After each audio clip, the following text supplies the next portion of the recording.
सुभाष चंद्र बोस थे और महात्मा गांधी को राष्ट्रपिता तब किसने कहा? सुभाष चंद्र बोस ने कहा। और महात्मा गांधी के गुरु कौन थे? सर्वश्रेष्ठ गुरु कौन थे? बाल कौन?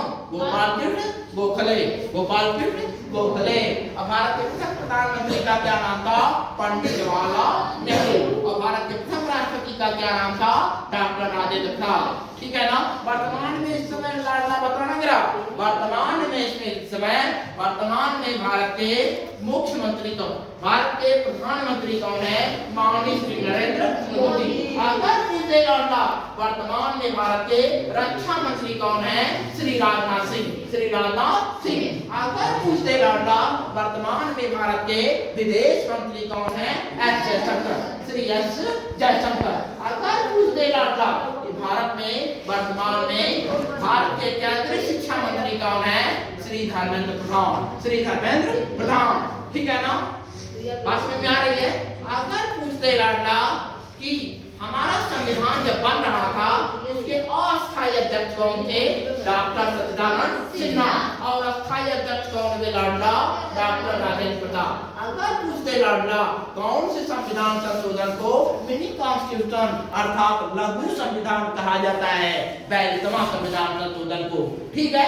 अगर पूछते 42वां संविधान संशोधन का हुआ 1976 में, 1976 में। और 42वां संविधान संशोधन में लाडला प्रस्तावना में केवल एक बार 42वां संविधान संशोधन द्वारा प्रस्तावना में केवल एक बार संशोधन आज तक किया गया है। क्या जोड़ा गया है? समाजवाद, पंचनिरपेक्ष और अखंडता नामक शब्द जो है जोड़ा गया है। ठीक है। बात समझ में आ रही है। और सरदार सोहन सिंह समिति की कहने पे मूल कर्तव्य 10 मौलिक कर्तव्य जो है जोड़ दिए गए।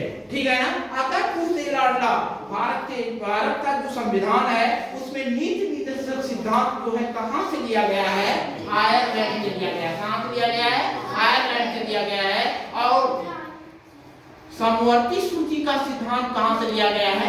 ऑस्ट्रेलिया से लिया गया है। और प्रस्तावना की जो भाषा है कहां से ली गई है? ऑस्ट्रेलिया से ली गई है। और प्रस्तावना जो है ये कहां से लिया गया है? संयुक्त राज्य अमेरिका से लिया गया है। और अगर पूछ ले विश्व में किस देश का संविधान सबसे लंबा है? भारत। किसका? भारत का। तो आपको मेरी बात को समझ में आ गई होगी। अगर पूछ दे घनाभ किसे कहते हैं? तो घनाभ एक ऐसी आकृति होती है जिसमें लंबाई चौड़ाई ऊंचाई तीनों होती है और तीनों आपस में बराबर नहीं होती है। घनाभ का आयतन बराबर होता है लंबाई गुणे चौड़ाई गुणे ऊंचाई। और घनाभ का संपूर्ण पृष्ठ बराबर होता है 2 गुना लंबाई गुणे चौड़ाई धन चौड़ाई गुणे ऊंचाई धन